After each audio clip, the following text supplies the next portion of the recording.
Huwag niyo na sana ulit-ulitin pa. Sanay ka na naman pala eh. Bakit daw iyak-iyak ka pa dyan? Kasi... masakit po marinig sa inyo eh. Kasi kayo po ang nanay ko. Kayo po sana ang unang tatanggap sa akin. Sa kabila po ng itsura ko. Nay, pasensya po na naging ganito lang ako. Pero sana matanggap niyo po ako.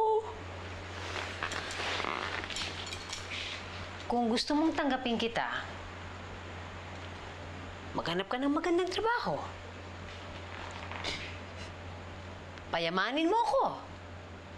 Bigyan mo ako ng pera. Siguro baka sakaling maging maganda ka sa paligid ko. Nay, kung naging maganda po ako, mamahalin niyo po ba ako? Sus, taas talaga ng pangarap mo.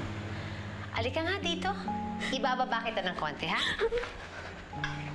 Alam mo, Jessa, kahit ikadkad mo yung mukha mo dyan sa sahig, wala pa rin mangyayari. Hindi pa rin magbabago.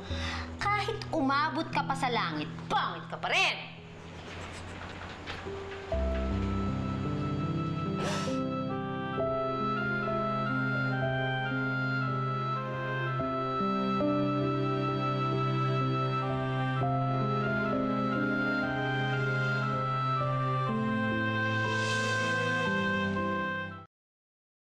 Talaga yung nanay mo, no?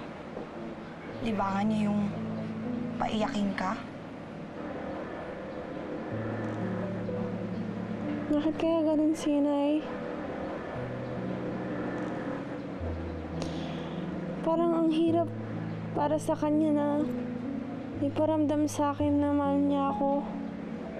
Na anak niya ako. Ang sakit-sakit. Eh, di ba nga, Jessa, siya na mismo nagsabi sa'yo na baka kung paulanan mo siya ng pera, matanggap ka pa niya. Eh, kung yun ang gusto niya, gagawin ko naman lahat eh. Para mapasaya siya.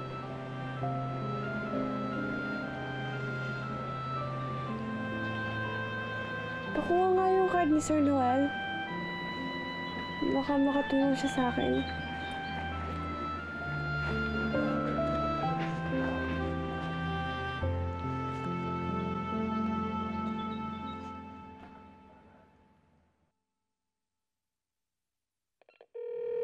Hello? Sir Noel, si Jessa po to. Oh, Jessa, oo. Pwede po ba tayo mag-usap?